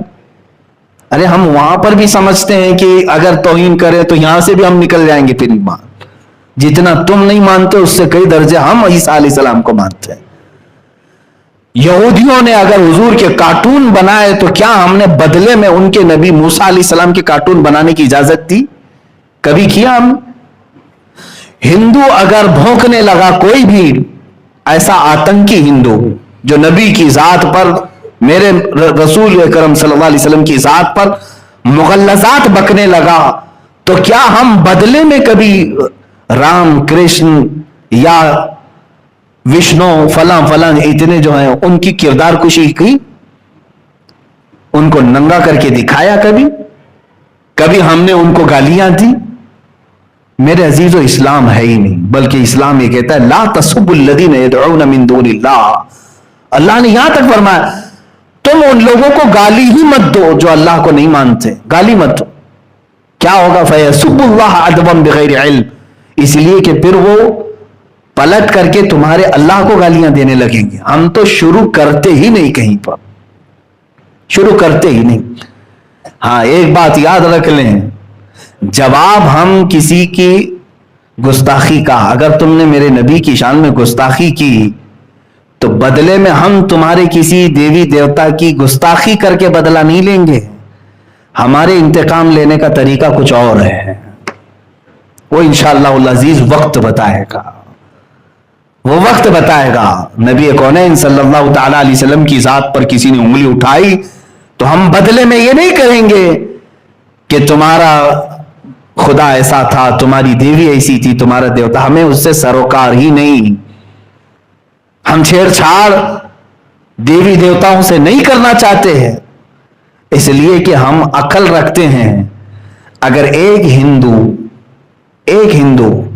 नबी कौनैन सल्लल्लाहु अलैहि वसल्लम की शान में अगर गुस्ताखी किया तो मैं पलट करके उसके भगवान को गाली दूंगा, तो करोड़ों हिंदू और भी तो हैं जो खामोश थे। करोड़ों हिंदुओं के खुदा को मैं क्यों गाली दूं? एक ने किया है ना, मैं इससे निपटूंगा जिसने गुस्ताखी की है, ये नहीं कि इसकी पूरी बिरादरी से। इसी तरह से मैं दुनिया को भी आज यही कहता हूं, फ्रांस का जो मसला लेकर के इन्होंने इश्यू बनाया, इतना बड़ा इश्यू बनाया, फ्रांस में हुआ क्या था मालूम है?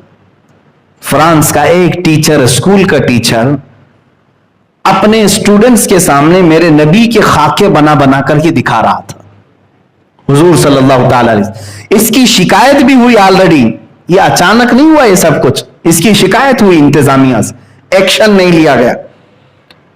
तो एक नौजवान चेचन का, जिसका नाम अब्दुल्लाह बताया गया, वो अपनी भावनाओं पर काबू नहीं पाया, उठा, उसने कत्ल कर दिया, मार डाला। जो टीचर खाके बना रहा था उसको उसने कत्ल कर दिया। यह मामला उसका पर्सनल है, ठीक है? यानी उसने जो स्टैंड लिया वो वक्त का उसका तकाजा था, उसने स्टैंड लिया और मार दिया। लेकिन मुझे यह बताओ, क्या उस अब्दुल्ला चेचनिया को, शेशानी को छोड़ दिया गवर्नमेंट ने? उसी वक्त पुलिस ने गोलियों से भून दिया, उस अब्दुल्ला को भी खत्म कर दिया। अब मैं ये जो हमारे यहां भौंकती है मीडिया, उन तक ये बात पहुंचाऊंगा। ये पूरे के पूरे मसले को डाइवर्ट करके यहां डिबेट कर रहे थे, 8-10 दिन तक इसी पर बकवास करते रहे। मैं आपको बताता हूं, बात एक टीचर की स्टूडेंट की थी, खत्म हो गई। इसने उसको मारा, उसको तुमने मारा, खत्म कर देना चाहिए ना, बात तो खत्म कर देना चाहिए। हुआ क्यों था यह भी मालूम है, उसने खाके बनाए, इसने मारा। चलो इसने मारा तो तुमने बख्शा थोड़ी ना है, पुलिस ने उसको भी मार दिया, बात खत्म हो गई। लेकिन अब उस टीचर की हिमायत में जिसने खाके बनाए थे, गलत किया था कि नहीं किया था? एक सेकुलर आदमी से भी मैं पूछूंगा, जिसका इस्लाम से ताल्लुक नहीं, उससे भी मैं पूछूंगा छेड़ा किसने था? उसे क्या जरूरत थी रसूल पाक की जात को छेड़छाड़ करने की?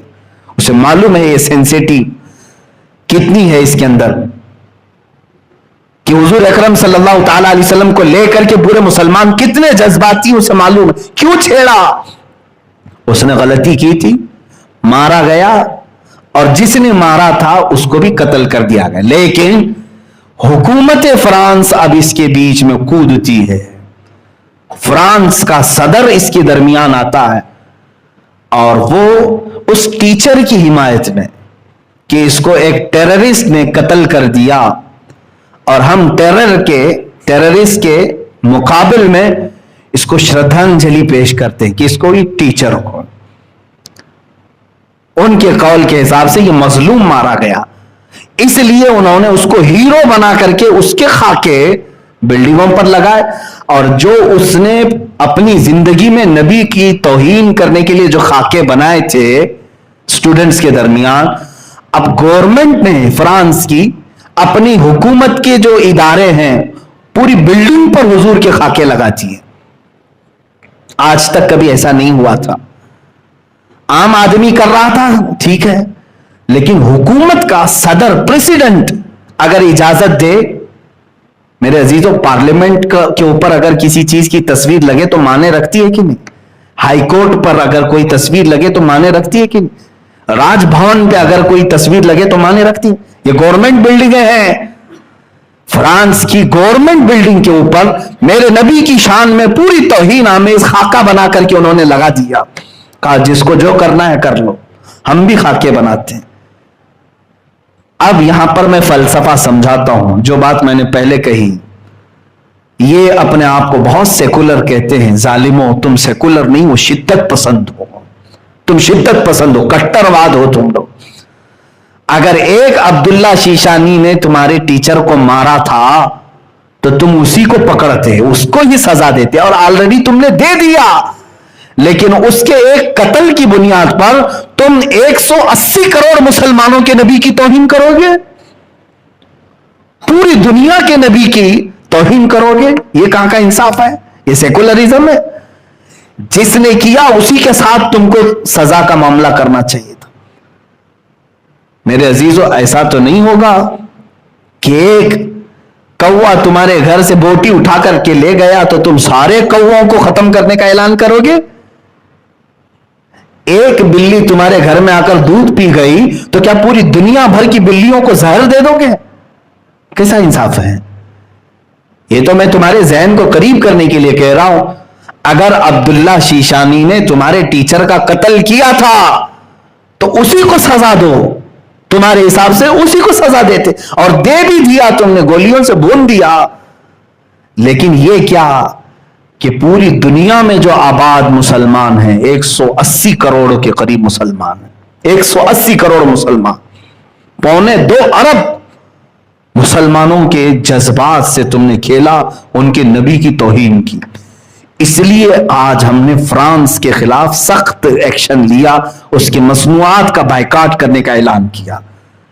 लेकिन हैरत की बात है, जब यहां हिंदुस्तान में प्रोटेस्ट होने लगे उसके खिलाफ, उसकी मसनूआत के बायकाट, उनके प्रोडक्ट्स के बायकाट करने लगे, तो इसमें बीच में हमारी मीडिया कूद गई। और फिर हैरत की बात यह है कि हमारे प्राइम मिनिस्टर की तरफ से ट्वीट हुआ कि हम फ्रांस के साथ खड़े हैं। यह हमारी आज जिंदगी है। मेरे एक बात समझ करके चलो, तुम्हें क्या जरूरत थी इसमें कूदने की? अगर इंडिया का कोई प्राइम मिनिस्टर हो, कुछ भी हो, यह जब इश्यू पूरी दुनिया के मुसलमानों का आ गया, और हिंदुस्तान में खुद 25 करोड़ मुसलमान हैं, तुम्हें इनकी भी भावनाओं का ख्याल करना चाहिए था। तुम अगरचे हमारा साथ ना देते, कम से कम इसमें खामोशी तो इख्तियार कर लेते। नहीं, लेकिन हुकूमत वक्त पर बैठा हुआ दरिंदा ये बताने की कोशिश कर रहा है कि मैं अपने देश में रहने वाले मुसलमानों का हामी नहीं हूं, इनका दुश्मन। ये बताने की कोशिश किया इन्होंने। अब ऐसे हालात में मुझे बताओ, मैं जब बातें करता हूं तो लोगों को ऐसा लगता है कि ये बहुत सख्त बातें हैं, तुम अभी भी इसको सख्त कहोगे? चंद दिनों के बाद ये बोलने वाले भी तुम्हारे मजमों में नहीं रहेंगे, इसलिए कि हुकूमत ने आज इतना दबा दिया है, इतना सख्त कर दिया है। खुद मेरे ऊपर जगह जगह से इन्होंने केस डाले हैं, अलग अलग तरीके से घेरने की कोशिशें की हैं। ये मत समझना मैं जब तक आपके सामने हूं, आजाद हूं, मैं अपने नबी की अजमत पर पहरा देता रहूंगा। जो कुछ भी मुझसे बन सके मैं करने की कोशिश करता रहूंगा। अजीजा ने गिरामी वकार, मुझे मेरा अंजाम मालूम है, जाहिर सी बात है मैं आग से खेल रहा हूं। 8 दिन पहले एक मौलाना साहब ने मुझसे कहा, आपकी तकरीरें हम सुन रहे हैं लेकिन आप आग से खेल रहे हैं, अपनी जिंदगी की फिक्र करो। तुम्हें ऐसे केस में अंदर डाल दिया जाएगा कि तुम्हारी जमानत भी नहीं होगी। मुझे एक मौलाना साहब ने कहा, मैंने जवाबन यही कहा, इस तरह भेड़िए और कुत्ते की तरह आजाद जीने से बेहतर है कि मैं जेल के अंदर बैठ जाऊं ताकि मैं कल क़यामत के दिन नबी को मुंह तो दिखा सकूं। अगर रसूल करीम सल्लल्लाहु तआला अलैहि वसल्लम ने सवाल कर लिया, जब तेरे मुल्क में और जहां तू रह रहा था मुझे गालियां दी जा रही थी और तू अपने ठाट बाट और शान के साथ घूम रहा था, हम में से किसी के पास जवाब नहीं होगा, बल्कि मैं तो इस फिक्र में रहता हूं कि पता नहीं कब्र में रखने के बाद अगर हुजूर तशरीफ लाए तो हम चेहरा मिला पाएंगे कि नहीं मिला पाएंगे। कहीं मेरे आका ये सवाल ना कर ले, तू उसी मुल्क से आ रहा है जहां मेरे ऊपर फिल्म बनाई जा रही थी। इसी मुल्क में हम, जिस हिंदुस्तान में हम हैं, इसी मुल्क में मेरे नबी की शान में तौहीन आमेज फिल्म बनाने का ऐलान हुआ, उसका ट्रेलर यूट्यूब पे डाल भी दिया गया, रंगीला रसूल। क्या ये हम सबको नहीं मालूम? मेरे नबी को रंगीला कह करके फिल्म बनाने का ऐलान तक कर दिया गया। 25 करोड़ मुसलमान, इनमें बहुतों के लीडर भी हैं, बहुत सारे सियासत में भी हैं, लेकिन इनको कुफार और मुशरिकीन की गोद में बैठने के अलावा कोई काम नहीं है। उनकी हां में हां मिलाते हुए रह गए, मगर मेरी नबी की अजमत पर कोई बात करने वाला नहीं आया। इक्का दुक्का होंगे, इल्ला माशाअल्लाह, मैं सबकी बात नहीं कर रहा हूं, लेकिन याद रखना अब अल्लाह हम पर जिल्लत को मुकर्रर कर देगा। ये मेरा मैसेज याद रखना। वजह यह है कि तुमने अपनी जिंदगी को अहमियत दे दी, नबी की जात को कोई अहमियत नहीं देते हो। तुम्हारे ऊपर अगर कुछ हो जाए तो तुम आसमान सर पर उठा लेते हो, लेकिन रसूल पाक की जात के लिए तुम में से कोई खड़े होने को तैयार नहीं होता। मेरा ये पैगाम सारे मुसलमान सुने, मैं सब तक ये बात पहुंचा रहा हूं। इकबाल ने सच कहा, ब मुस्तफा बरसा खैश के दी हमाऊस, गर बऊ न रसीदी तमाम बुल हबीस। ए बंदे, तू अपने आप को रसूल तक पहुंचा ले, यही दीन है पूरा तेरा। और अगर तू उनकी जात में सीरियस नहीं हुआ तो तुझ में और अबू लहब में कोई फर्क नहीं रह गया। अबू लहब की जिंदगी गुजारना चाहते हो, अबू लहब की तरह जीना चाहते हो?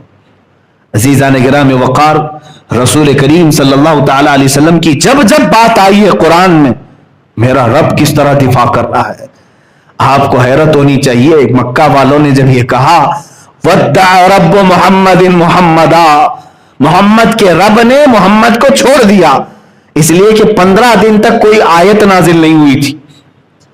15 दिन तक कुरान की कोई आयत नहीं आई थी, तो काफिरों ने बात बनाना शुरू कर दिया कि मोहम्मद के रब ने मोहम्मद को छोड़ दिया। जानते हो, ये मेरे रब को गवारा नहीं हुई बात।